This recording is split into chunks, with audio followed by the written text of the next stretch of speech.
वतन जा दीवाना। मदीने जी जड़ी शिकायत चो सुभान अल्लाह। ओ असी मुस्तफा जे वतन जा दीवाना, असी दिलरबा जे वतन जा दीवाना। ओ शिकाऊ था नबिया जे, ओ शिकाऊ था नबिया जे सहन जा दीवाना, सहन जा दीवाना।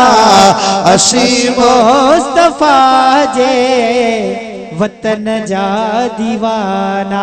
ओ शिकाऊ था नबिया जे सहन जा दीवाना, सहन जा दीवाना। असी मुस्तफा जे वतन जा दीवाना। ओ असी दिलरबा जे वतन जा दीवाना।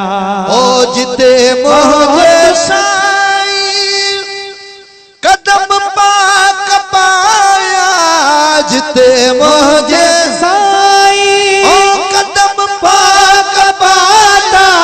मुअत्तर गली घर खिटल जा दीवाना, खिटल जा दीवाना। हाथ खड़ी करे चो असी मुस्तफा जे वतन जा दीवाना।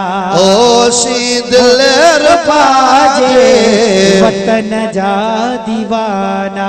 ओ शिकाऊ था नबिया जे, ओ शिकाऊ था नबिया जे सहन जा दीवाना, सहन जा दीवाना।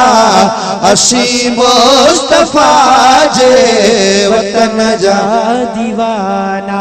ओ असी दिलरबा जे वतन जा दीवाना।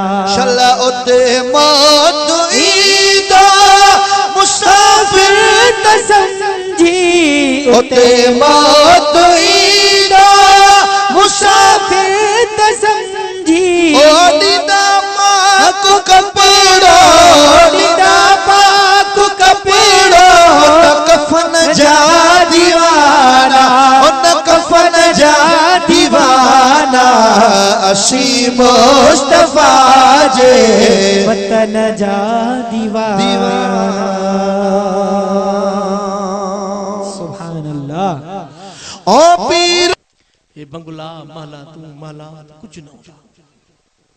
अल्लाह जिब्रील के लवाल हम झंडो दींदो, महबूब के उतारे। जिब्रील तो चेता मुखे की खबर पे तो महबूब का थिया ॾाढा गल है। सुभान अल्लाह। फरमायो मां जो ॾिसंदुसि त मुंहिंजे सोने महबूब जे पाक मज़ार मां नूर जो कनेक्शन आसमानन सां ॻंढियल हूंदो। सुभान अल्लाह। उते मां पहुचंदुम। अस्सलाम अलैक या रसूल अल्लाह। मुंहिंजा साईं मथे ईंदा। सुन्नियो जॾहिं मुस्तफ़ा मथे ईंदो न, जिब्रील चंदो साईं लवाल हम जो झंडो आ, हे मुंहिंजा महबूब, हे जन्नती लिबास आ। फरमायो जिब्रील, जिब्रील मुझी उम्मत केड़े हाल में छड़ी आयो। सुभान अल्लाह। मुझी उम्मत केड़े हाल में छड़ी आयो। फरमाया इन अव्वलुन नास खुरूज लिजाबसु।